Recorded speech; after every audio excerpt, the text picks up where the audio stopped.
Hello everyone and welcome to Firstpost America. I'm Eric Ham and we're coming to you from our studios here in Washington, D.C. And over the next few minutes, we'll take you from the U.S. and around the world, covering all the top stories of the day. But before that, here's a look at the latest global headlines.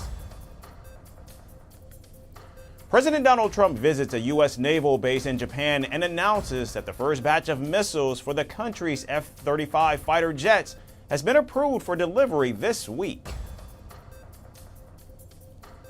Ukrainian President Volodymyr Zelensky urges President Donald Trump to press Chinese leader Xi Jinping into cutting his support for Russia when they meet later this week. Belarusian president slams Lithuania's border closure as a crazy scam and accuses it of waging a hybrid war as Lithuanian authorities move to shoot down balloons crossing from Belarus.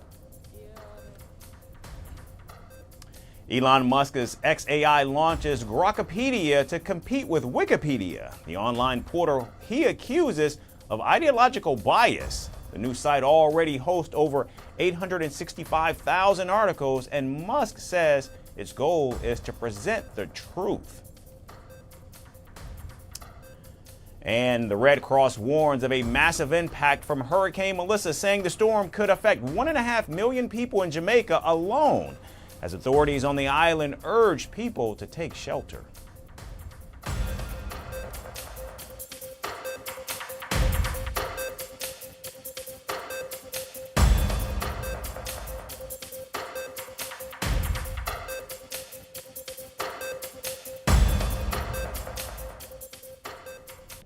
We began with ties between the United States and Canada, which have now reached a new low. On Monday, President Donald Trump said he would not meet with Canadian Prime Minister Mark Carney for a while, following Washington's decision to increase tariffs on Canadian goods by an additional 10%. When asked by reporters aboard Air Force One whether he would actually meet with the Canadian leader during the upcoming Asia-Pacific Economic Cooperation Summit, the president replied that he had no plans to do so. President Trump's comments come after the administration recently halted trade talks with Canada, citing concerns over a political ad produced by the province of Ontario. The advertisement featured the voice of former President Ronald Reagan, who in the 1980s warned that high tariffs hurt American consumers and businesses. The Ronald Reagan Presidential Library and Foundation later said the ad misrepresented his remarks, and President Trump called the ad fake. The president ended bilateral discussions with Canada shortly after that, saying the ad misused Reagan's words. Now, President Trump's latest remarks also come after Canadian Prime Minister Mark Carney on Monday said he remains open to dialogue with Washington. And speaking on the sidelines of the regional summit in Malaysia, Carney told reporters he was ready to resume talks and described the suspension of negotiations as unexpected. The President knows that I'm available to speak to the President, as I always would be, as you would expect. As President of the United States, so of course, make myself available and make myself available for other world leaders as they wish to. We will both be in APEC. Canada's a member of APEC. I mean, we're going to be there, very much so. Prime Minister Carney also noted that considerable progress had in fact been made in discussions on steel, aluminum, energy before the talks were terminated. Carney said he hasn't been in contact with the president since Trump terminated trade talks on Thursday. However, he did confirm that he would meet with Chinese President Xi Jinping at the upcoming APEC summit in South Korea. He said their conversation would focus on trade relations and broader global economic developments. And the meeting with Xi is seen as part of Canada's efforts to maintain stable partnerships amid trade uncertainty with the United States. The Trump administration has already imposed several rounds of tariffs on Canadian products, including a 35% levy on various imports. In fact, Canada is the only G7 country to not have a trade agreement with the United States at this time. These measures have had a notable impact on Canadian manufacturers, particularly in Ontario, where a significant share of goods are exported to the U.S. Roughly 3/4 of Canada's total exports go to the United States, leaving its economy exposed to an escalation in trade restrictions. Earlier this month, relations between the two leaders appeared, in fact, more cordial, with Carney visiting the White House to meet with the president in what was described as a friendly exchange. During that meeting, Carney also tried to woo President Trump, saying that he wore a red tie for the president. However, the recent tariff hike and the dispute over the ad, which according to Premier Doug Ford of Ontario, has now garnered more than 11 billion views, has shifted the tone of engagement between the two governments. For now, trade relations between Washington and Ottawa remain uncertain, with tariff disputes and political differences continuing to shape the conversation. How both governments navigate these issues will in fact shape the economic outlook for both countries, as the tariffs in fact continue to cause enormous damage on both sides of the border. And staying in Canada, another disturbing instance of racism has emerged, and this time from Oakville, Ontario, where a man was captured on video hurling racist abuse at an Indian origin worker inside a McDonald's outlet. The footage, which surfaced online over the weekend, shows the man shouting, "Go back to your country," at the employee. When a woman filming the confrontation challenged the man, he moved closer to her and repeated the slurs aggressively, appearing to smile at the camera. The incident, which occurred on October 26, quickly went viral across several social media platforms, prompting widespread outrage and renewed debate over rising racism in Canada. While many users condemned the behavior, some actually supported the abuser, citing anti-immigration sentiments. As of now, the Halton police have not released any statement regarding the incident or confirmed whether an investigation has been launched. However, the Oakville episode adds to a growing list of racist incidents targeting individuals of Indian origin in Canada. Earlier this month, an Ontario lawmaker reported being subjected to hate speech while out with his family in downtown Muskoka. In a post on X, the lawmaker was called a turban head, told to go home, and even to die. In another incident, residents of Mississauga discovered racist graffiti reading "Indian rats" near a children's park in late September. Peel Regional Police arrested a 29-year-old in connection with the vandalism and subsequently announced the creation of a centralized hate crime unit to better handle such cases. The new unit's formation comes amid rising anti-immigrant sentiment and xenophobic behavior in Canada.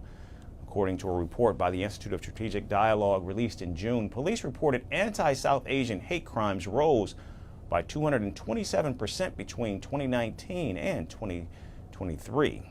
The report also noted a sharp rise in racist online activity, with posts on X containing anti-Indian slurs increasing by more than 1,300% between 2023 and 2024. Clearly, these recurring incidents highlight a growing climate of intolerance in parts of Canada. A recent survey conducted by the polling firm Ledger for the Association for Canadian Studies also found that 60% of Canadians believe the country does not need more immigrants, a significant shift in public opinion for a nation long known for its diversity and inclusion. As investigations into the Oakville incident continue, it stands as yet another reminder of the challenges faced by immigrant communities amid the country's changing social landscape. China's latest creation is catching attention and sparking a few questions. A transparent ghost jellyfish drone that glides silently beneath the waves is guided by AI and designed to blend in with the ocean's rhythm. It can map the sea floor, monitor marine life, and inspect deep-sea structures, all without leaving a trace. But here's the question everyone's asking. Could this quiet precision one day be used to monitor or even disrupt undersea cables? From the ocean floor to the skies above, Beijing's tech race is redefining power itself. There's more in our next report. It looks like a jellyfish, moves like one too. But this isn't a living creature, it's a robot. Chinese scientists have developed a transparent, jellyfish-shaped robot that can glide silently underwater. The creation, described as an underwater phantom, has been built for stealth exploration and environmental monitoring. Measuring 120 millimeters in diameter and weighing just 56 grams, it mimics the appearance and movement of a real jellyfish almost perfectly. Its transparent body and soft tentacles are made from a hydrogel electrode material, which gives it flexibility and a lifelike texture. So how does it move?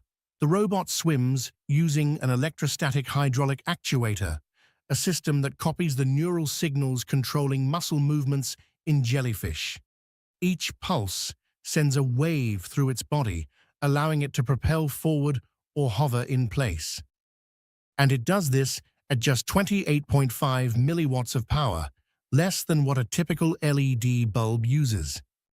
Because of its low power use and near-silent operation, it causes almost no disturbance underwater. That makes it ideal for covert missions, monitoring fragile coral reefs, or inspecting underwater structures without alarming marine life. Thanks to its low power consumption, near-silent operation, and lifelike design, the robot is uniquely suited for deep-sea covert monitoring, observing fragile ecosystems, and performing precise inspections of underwater structures. The robot isn't just about movement, it's intelligent too. Equipped with a miniature camera and an AI chip, it can recognize marine life, coral, and underwater objects in real time. Beyond its stealth, the device also shows how artificial intelligence and natural design can work together. Using advanced visual processing, the jellyfish robot can map the ocean floor, track marine creatures, and even assist in search and rescue missions in areas too deep or dangerous for humans. Its silent and stealthy design raises questions about whether such technology could one day be used to monitor or even interfere with undersea cables and infrastructure. Evidence from 2025 shows China developing uncrewed underwater vehicles with reconnaissance and sabotage capabilities, including potential threats to deep-sea infrastructure. In fact, just months earlier, in June, China introduced what it called a blackout bomb. These canisters burst mid-air, releasing fine carbon filaments that short-circuit power grids, causing widespread electrical outages across targeted areas. State media described the graphite-based weapon as capable of paralyzing enemy command and control systems, echoing similar tactics used in past conflicts by the US military. From a distance, the jellyfish robot appears peaceful, a marvel of biomimicry. But beneath its graceful pulse lies a reminder of how fast robotics and AI are evolving, quietly blurring the line between science and strategy. Amazon is preparing for another round of corporate layoffs. The company has confirmed it will cut nearly 14,000 jobs this week as part of its latest effort to streamline operations and reduce costs. A Reuters report earlier suggested that Amazon was planning to lay off as many as 30,000 corporate employees starting on Tuesday. However, the company later clarified that the number would be closer to 14,000. The company said the restructuring would help correct overhiring from the pandemic years when online demand surged and its workforce expanded rapidly. Amazon currently employs just over 1.5 million people worldwide, with roughly 350,000 of those in corporate roles. Reports say the jobs cuts will affect several divisions, including human resources, operations, devices and services, and Amazon Web Services, the company's cloud business. Managers and affected teams were asked to undergo training on Monday on how to communicate with staff before official email notifications began rolling out on Tuesday. CEO Andy Jassy has been leading efforts to make Amazon run faster and more efficiently by cutting extra management layers. In fact, earlier this year, he launched an anonymous complaint line for employees to report inefficiencies, which received over 1,500 responses and led to more than 450 internal changes. Jassy had also said that artificial intelligence would take over many repetitive office tasks. Analysts believe the growing use of AI has improved productivity within corporate teams, making it possible for Amazon to operate with a leaner workforce. Reports also suggest that Amazon's strict return to office policy did not lead to enough voluntary resignations. Some employees who failed to report to offices regularly were marked as having left the company on their own, allowing Amazon to save on severance costs. Now, Amazon isn't alone in cutting jobs. In fact, according to the website Layoffs, FYI, nearly 98,000 tech jobs have already been cut this year across more than 200 companies worldwide. Amazon's cloud division, AWS, its biggest revenue earner, brought in around $31 billion between April and June. However, its growth lagged behind Microsoft and Google. A 15-hour AWS outage last week also disrupted popular apps such as Snapchat and Venmo, impacting productivity for several clients. Despite the layoffs, Amazon's share price rose slightly, up about 1.5% ahead of its next earnings announcement. The company also said it plans to hire 250,000 temporary workers for the holiday shopping season matching last year's hiring levels.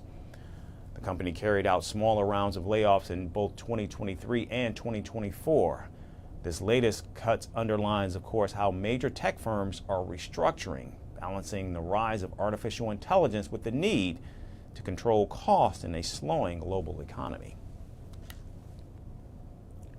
Tesla's future could hinge on a trillion-dollar question. In a strongly worded letter, Tesla chair warned that if Elon Musk's trillion-dollar package isn't approved at the company's next November 6 meeting, Tesla risks losing its mercurial CEO, perhaps some of the vision that made it its global giant.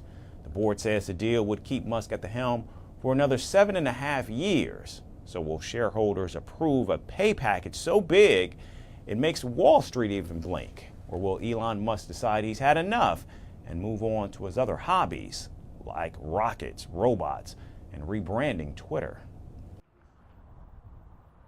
It seems Elon Musk might drive off into the sunset and not in a self-driving Tesla. This happens if shareholders don't approve his jaw-dropping $1 trillion pay package. In a dramatic letter to shareholders, Tesla chair Robin Denholm reportedly warned that Musk could walk away as CEO. This happens if his proposed compensation deal isn't approved at the upcoming November 6th annual meeting. And yes, you heard that right. $1 trillion with a T. Denholm reportedly called the vote critical for Tesla's future. She argues that without a plan to retain and motivate Musk, the company risks losing his time, talent, and vision. The plan was designed to retain Musk for at least another 7.5 years. Translation: if you don't pay the man, you might lose the magic.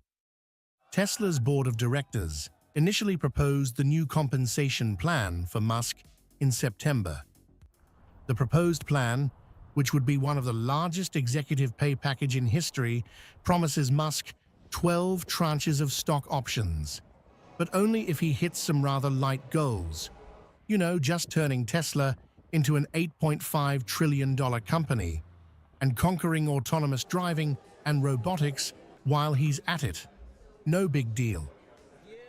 Denholm reportedly insisted Musk's leadership is critical as Tesla races to become a world leader in AI and self-driving tech. She asked shareholders if they want to retain Musk as Tesla's CEO and motivate him to drive Tesla to become the leading provider of autonomous solutions. AI is through autonomous and robotics, and I believe they're going to be one of the core leaders when it comes to the AI revolution, but can't happen without Musk, and the board recognized that. But not everyone's convinced. Governance experts have long accused Tesla's board of being a little too Musk-friendly, with a Delaware court earlier this year striking down his 2018 pay deal as improperly awarded. Still, Denholm's letter paints a picture of Tesla without Musk as a kind of electric apocalypse. All innovation gone, and maybe the occasional robot uprising. So, will shareholders cough up $1 trillion to keep the world's richest man interested? Or will Musk shift his attention to his other hobbies, like rockets, brain chips, and whatever X is doing this week? For now, the world's watching Tesla's next big test. Not on autopilot, but definitely with seatbelts fastened. Conceivably get stranded on a desert island and be talking. That's going to do it for us today here at First Post America. And from all of us, we certainly thank you all for tuning in, and we look forward to seeing you right back here again tomorrow. Thanks everyone for watching.